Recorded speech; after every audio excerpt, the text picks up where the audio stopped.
နေတိုးအကယ်ဒမီမရတဲ့အကြောင်းရင်းကိုသိချင်ရင်300ပေးရမယ်လို့ကြေညာလိုက်တဲ့မြန်မာရုပ်ရှင်အစည်းအရုံးပရိသတ်တွေအားလုံးပဲမင်္ဂလာပါရှင်ဆယ်လီထရမ်းမြန်မာတွေကြိုဆိုပါရစေအကယ်ဒမီအမတ်စရင်တွေကိုကြည့်ချင်ရင်300ပေးရမှာဖြစ်ကြောင်းပြတ်သားစွာပြောလာခဲ့တာကတော့မြန်မာရုပ်ရှင်အစည်းအရုံးဖွဲ့ပါဒီလိုပြောကြားချက်ကြောင့်တော်တော်လေးကိုဝေဖန်မှုတွေမြင့်တက်နေကြတာလည်းဖြစ်ပါတယ်ဒါအပြင်မြန်မာနိုင်ငံရုပ်ရှင်အစည်းအရုံးကနေတိုးရဲ့ LGBT character ဖြစ်လို့စုမပေးတာဖြစ်ကြောင်းပြောကြားချက်အပေါ်ပြတ်သားစွာဖြစ်ချင်းလာခဲ့တာလည်းဖြစ်ပါတယ်။အားလုံးသိကြတဲ့အတိုင်းပဲအကယ်ဒမီစုပွဲပွဲပြီးဆုံးသွားတာကရက်သက်တစ်ပတ်ပေါင်းများစွာကြာလာခဲ့ပါပြီ။ဒါပေမဲ့လည်းအကယ်ဒမီပွဲပွဲနဲ့ပတ်သက်လို့ဝေဖန်မှုတွေကမြင့်တက်နေစေပါပဲ။ဒီထဲကမှဝေဖန်ခံရမှုအမြင့်ဆုံးဖြစ်နေတာကတော့စုရတဲ့တဲ့လူမရပဲမရတဲ့တဲ့လူတွေကရသွားတယ်ဆိုတဲ့ဝေဖန်ချက်တွေပါပဲ။အမျိုးသမီးစပိုးစုဆိုရင်မျိုးတနာထုံးရတဲ့ပေမဲ့ခိုင်နှင်းဝင်ကရသွားတယ်။မျိုးတနာထုံးကိုပြောတန်စကားနဲ့စကားတင်စရင်မသွင်းပဲနှောက်ဝင်တဲ့နဲ့တွင်းခဲ့တာလည်းဖြစ်ပါတယ်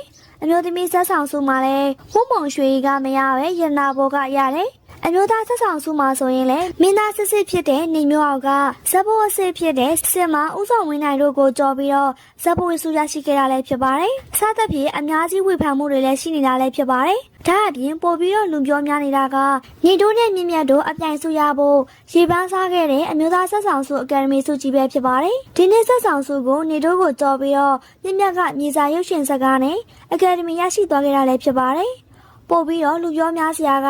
အကယ်ဒမီပွဲမတိုင်ခင် LGBT ကရိုက်တာတွေကအတူယူမနိုင်တဲ့ LGBT စက်ကားတွေများလာတာမကောင်းဘူးဆိုပြီးတော့ပြောလာခဲ့လို့နေတို့က LGBT နဲ့ကတော့အသိနေရကတရုတ်ဆောင်ခဲ့တာကြောင့်အကယ်ဒမီမရလာဆိုပြီးတော့အထင်ကြီးတွေပေးနေတဲ့အခါမှာအခုလိုမြန်မာနိုင်ငံရုပ်ရှင်စည်းရုံးကသူတို့ဟာနေတို့ကို LGBT စက်ရုံနဲ့ဖြစ်လို့အကယ်ဒမီမပေးဘူးလို့မပြောခဲ့ပဲ LGBT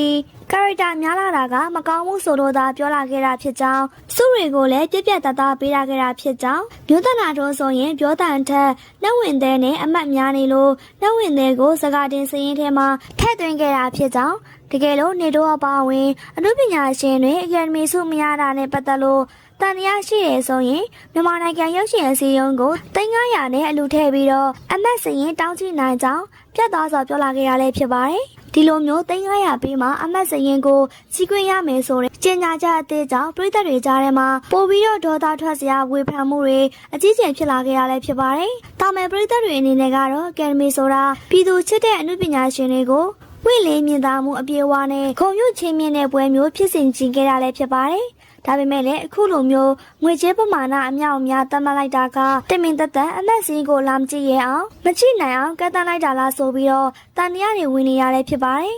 တချို့ကလည်းရုပ်ရှင်အစည်းအရုံးနဲ့ကိုယ့်ရဲ့အမတ်ပေးစနစ်တွေကိုတကယ်ပဲယုံကြည်မှုရှိတယ်တရားမျှတမှုရှိတယ်ဆိုရင်အလုံငွေ300တောင်းခံနေမယ့်အစားအားလုံးရဲ့အရှိမပူပိလင်းလင်းချပြလိုက်တာကမှအများရဲ့အထင်လွဲမှုကိုအမြတ်ဆုံးရှင်းလင်းသွားစေတယ်လို့ထောက်ပြဝေဖန်နေကြတာလည်းဖြစ်ပါတယ်